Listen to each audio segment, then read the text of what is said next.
started with the Pledge of Allegiance, please. I pledge allegiance to the flag of the United States of America and to the republic for which it stands, one nation, under God, indivisible, with liberty and justice for all. Good evening, everyone. Welcome. Roll call, Superintendent Larson. All. Yes. Odie? Yes. Saxer? Yes. Telka? Yes. Scott? Yes. Thank you. With that, I would entertain a motion to approve the agenda as presented, please. So moved. Second.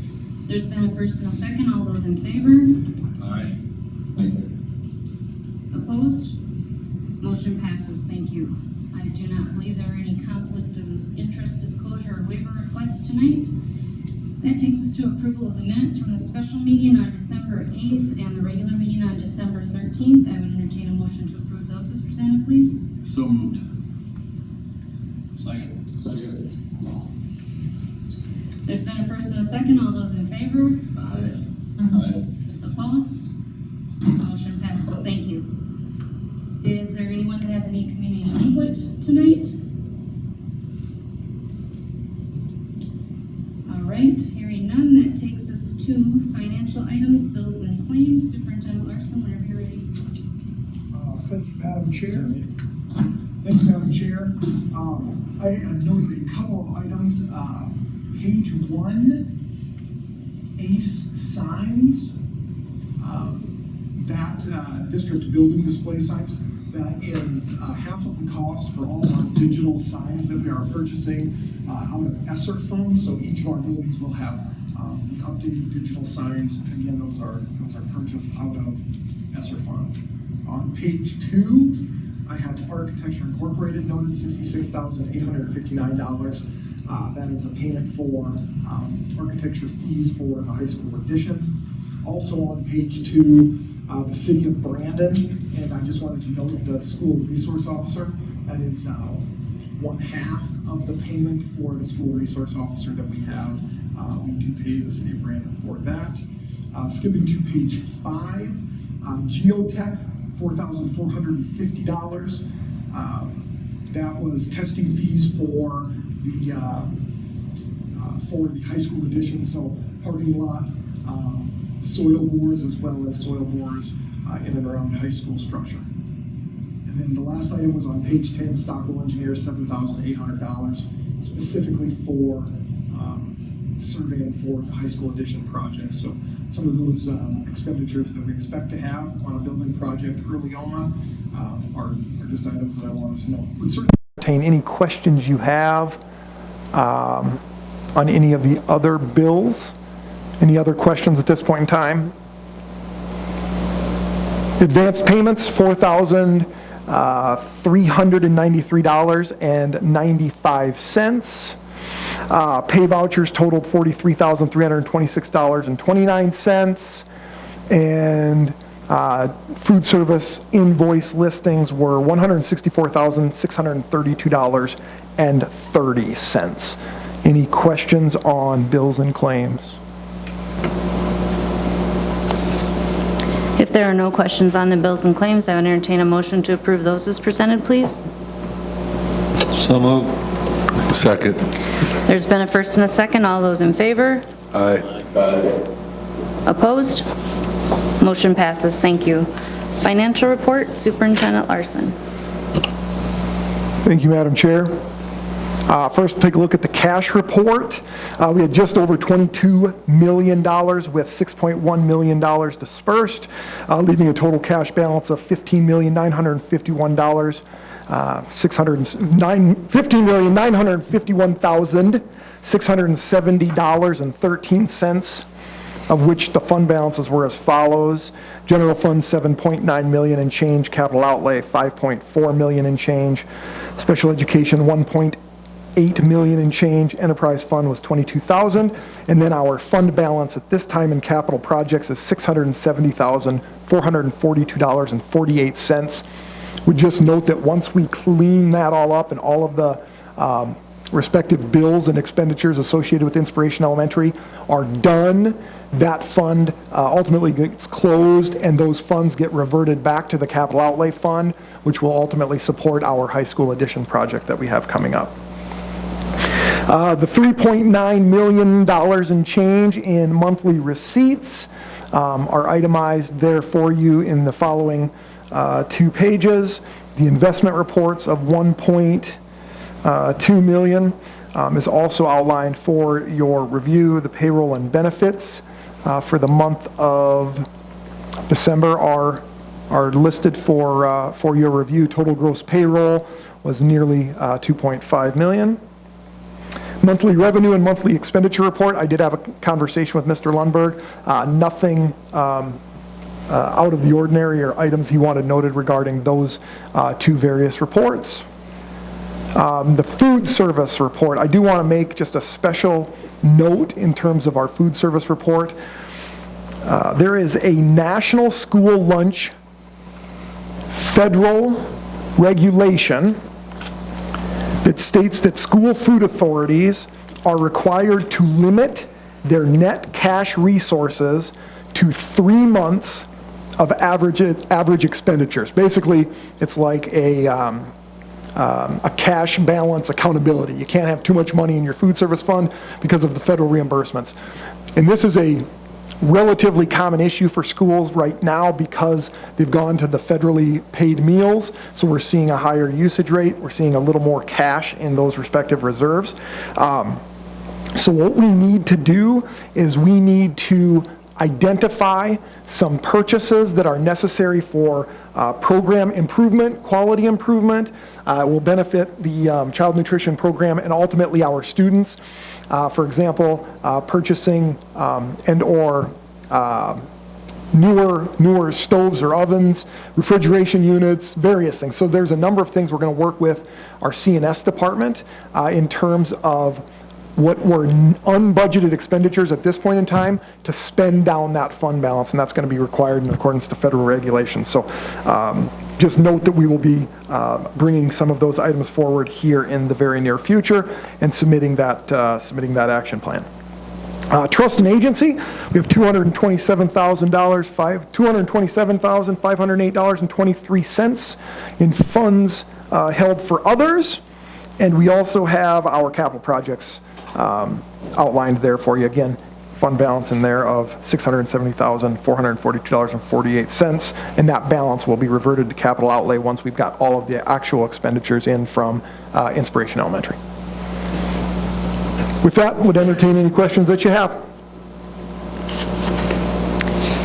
Any questions for Superintendent Larson on the financial report tonight?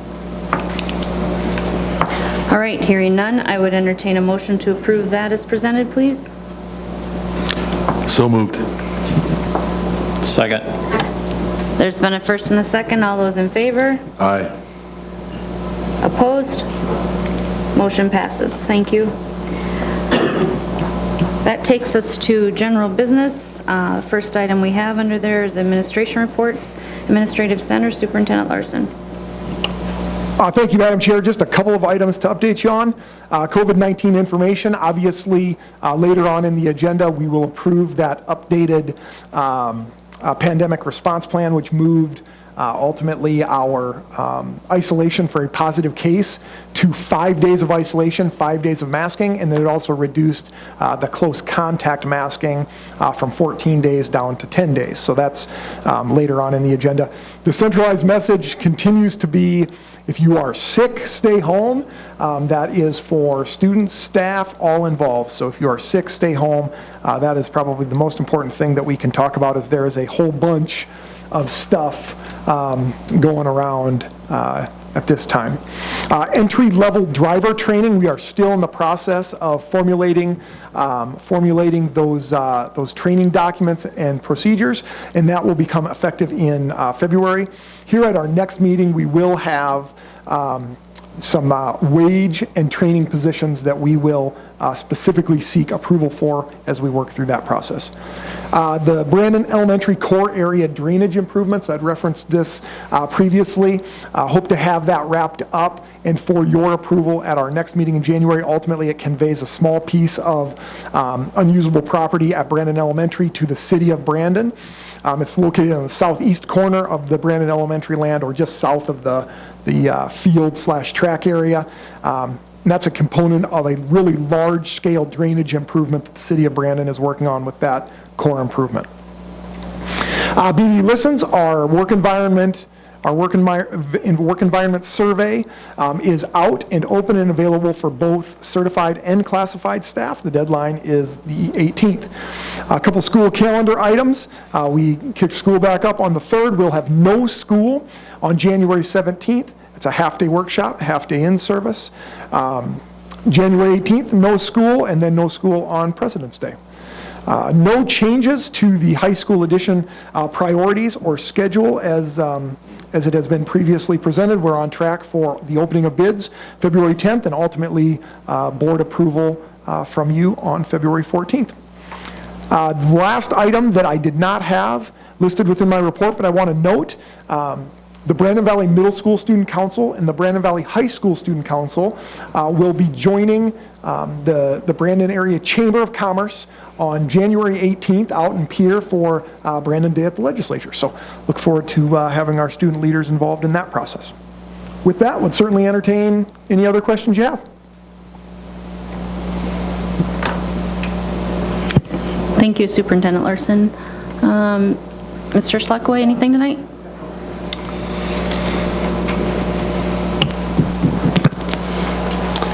All right, just a couple things to maybe inform you on. Semester tests, we're finishing the semester this week.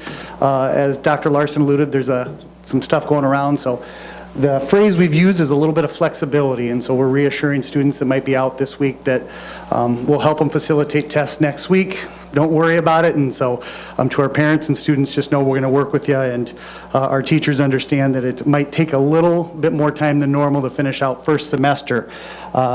Also want to bring up, and I should have brought this up at the last meeting, but Angel Tree update. Brandon Valley School District sponsors the Angel Tree for our schools that feed in to, so Brandon, Rowena, any student that attends a Brandon Valley School District school. I want to thank the staff across all the buildings. Mr. Paul and Mrs. Moore helped facilitate this, but then they would turn around and tell you that Mrs. Stemblettle and Mrs. Henson in the high school office kind of facilitate most of it. 580 gifts that were given out by our staff, students, family members in this community. So pretty cool. Kind of a wow if you sit back and think about it. And so that need continues to grow. With the end of the semester comes mid-year graduation, and so we do have that. I want you to mark this on your calendar if you're able to come. Wednesday, January 19th at 7 p.m. in the Performing Arts Center. We have 8 graduates that'll be walking across that night. If you cannot attend, please just let me know. I'll plan accordingly with the seats and stuff like that, and we'll talk about, if you just be there 10 minutes early, we'll walk you through what that'll look like. It's probably one of my favorite ceremonies of the year, though. It's just kind of small, intimate, and each of those graduates have a great story. That's no different this year. Last thing I want to update you on, and I'm not going to take away too much because they're going to present later this year, over 2 years in the making, Sanford Aspire. So it is the internship program with Sanford where they select a couple of our students to do paid internship. So we finished the fall semester with our first certified nursing assistant class that we worked with Southeast Technical College. So they send the professor out here. Very successful. I anticipate that'll continue to grow. And then we do have 2 students that interviewed last week that have been chosen for that program. And so those 2 students will be coming forward later on in the semester to kind of share what their experience is. But I think it's a really cool partnership. Dr. Larson and I were in meetings just over 2 years ago to kind of get this rolling, and it's kind of fun to finally see the program growing, and I just anticipate that it'll expand beyond CNA into other areas in the Sanford organization. So really look forward to seeing that grow. Other than that, Challenge Day. We're welcoming Challenge Day back in February. Usually we do it early on in the school year, but they've opened back up and they're willing to come on campus. So if any board members or any administrators or parents, Thursday, February 10th, we would welcome, we need 20 adult volunteers to help facilitate that day. So anybody that's wanting to maybe help us out and have just, it's kind of a hard day to explain. And if you want more information, I can send you that website. But really a powerful day. So any questions? Thank you. Thank you very much. Mrs. Moore, Mr. Paula, anything tonight? All right, Mr. Thorson? Real quick.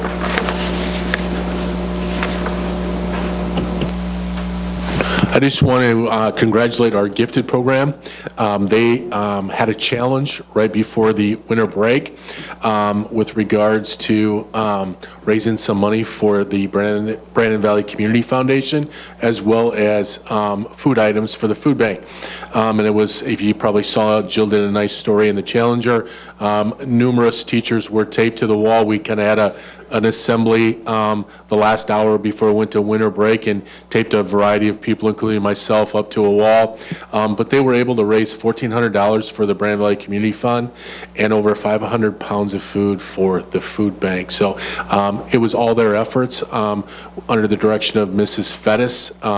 They put the whole program together and the sayings and things such as that. So I just want to give them a shout out. They did a wonderful job. So thank you. Thank you. Mr. Skibsted? Mr. Pearson, anything tonight? Mrs. Otime? I just want to publicly acknowledge some of our staff members. You know, we're so short-staffed. I can't talk tonight, and I don't even have my Invisalign in. No excuses. We are short-staffed, but our people are so dedicated, and they're willing to go to other buildings if some of the kids are gone. And I just want to say that we have dedicated gen ed staff that I see are, you know, subbing in art classes and doing other things like that. And I think publicly we see a lot of negative things about burnout and people leaving the profession. I don't see that here, and it's just a really nice environment. It's a tough situation right now with COVID, but we've got very dedicated people in Brandon, and I just want to thank the SPED staff and the gen ed staff. Thank you. Ms. Foster, anything tonight? Nothing. Mr. Horst, anything tonight? Mrs. Palmer? Mr. Henschel? I think that takes... All right, no board policy tonight. So that takes us to first item under general business, the 2022-23 proposed academic calendar. This is a presentation only. Thank you, Madam Chair. Again, presentation only, no action tonight. We'll bring back for potential action at our second meeting in January. So for 2022-23, I guess what I would note as corresponding is really the word that comes to mind, with a slightly later semester one parent-teacher conference. So draft calendar 2 was pretty much corresponding, and 2B, we had some requests to try and move conferences back a little further in semester 1, and we were able to accommodate that. So you'll see that those conferences semester 1 are 1 week later than they were this year. We're able to accommodate that staff request.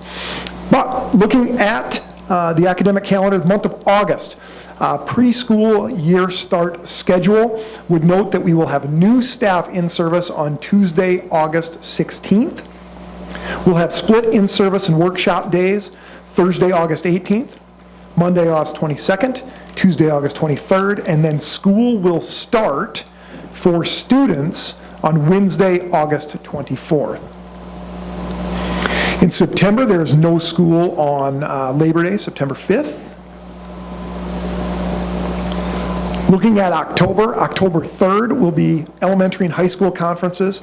October 4th will be the intermediate school and middle school conferences. Would note they will be regular school days. We'll work to have the dinner schedule be staggered and rotating so that there's always staff available for our respective parents. And then the comp day is on October 7th. There is no school on Monday, October 10th. And that's for in-service, and that's Native American Day. So when I was working with the various councils, that was one item the classified council preferred draft 2B because it compounded that comp day, when generally speaking, many of those classified staff members would be off along with the 10th, which is an in-service day where our classified staff members generally don't attend that, those 9-month folks. So it's an item to note. The one item is that on October 4th, it is the Brandon Valley Lynx Cheer and Dance competition at Brandon Valley High School. So we know that activity is happening at the high school. The intermediate school and the middle school will both be holding conferences that night, but the expectation for staff is to attend their parent-teacher conferences. So that is one item to note that it's an event that's contractually obligated and we're not able to change. November, there is no school on November 11th, Friday, November 11th, which is Veterans Day. Thanksgiving break, we maintain the consistency of having no school on Wednesday, November 23rd. There's no school Thursday, the 24th, or Friday, the 25th. December, winter break, 2-hour early dismissal on Wednesday, December 21st. That break runs through January 2nd. School resumes on January 3rd, 2023. There's no school on Monday, January 16th for workshop and in-service date. Would note that that's a contractual requirement. That's a workshop day after the semester has ended. And it also correlates with Martin Luther King Jr. Day. February 2023, no school on the Friday of President's Day weekend, no school on President's Day. Again, consistent, corresponding with previous years. March 2023, that's our spring parent-teacher conference schedule. The 13th is intermediate school, middle school conferences. 14th is elementary and high school conferences. Again, regular school days. Thursday, March 16th is a snow day. And then the 17th is comp day for parent-teacher conferences. And then there is no school on Friday, March 31st for in-service. April 2023, you can see spring break. Correlates obviously with Easter. We have a 2-hour early dismissal on Thursday, April 6th. No school on April 7th. No school on April 10th. Looking at May 2023, there is high school graduation on Sunday, May 14th. The last day for our other students is Thursday, May 25th, and we have workshops scheduled for May 26th. So again, special notes, consistent and corresponding. No school on Wednesday of Thanksgiving week, 2-hour early dismissal prior to winter and spring break. In-service scheduled for staff and no school for students on both Native American Day and Martin Luther King Jr. Day. No school on Friday of President's Day weekend. Additional snow days, as are always a question. We have one snow day built in. The others are added to the end of the year as necessary. Questions, comments, and/or concerns? Again, at this time, presentation only. Would encourage anyone, if they do have questions, comments, or concerns regarding the proposed academic calendar, let me know. Otherwise, we'll bring it back for formal adoption at our second meeting in January. Thank you, Superintendent Larson. Next, items 2 through 5 under consent, under general business. I would entertain a motion to approve those as presented, please. So move. Second. There's been a first and a second. All those in favor? Aye. Opposed? Oh, sorry, guys. Opposed? Motion passes. Thank you. Next, personnel. I would entertain a motion to approve items 1 through 12 as presented, please. So moved. We're going to give it to Mr. Scott. Okay. I'm all in. All All right, so there's been a first and a second. All those in favor? Aye. Opposed? Motion passes. Thank you. Items 13 through 18 there are for information only. Under Communications, Central Office, some building permit applications, if you would like to look at those. And then Board of Education, there's 5 thank yous for most of it related to the retired teachers luncheon, a holiday luncheon, so please look at those when you get a chance. That takes us to formal board reports. Is there anyone who has a formal board report for tonight?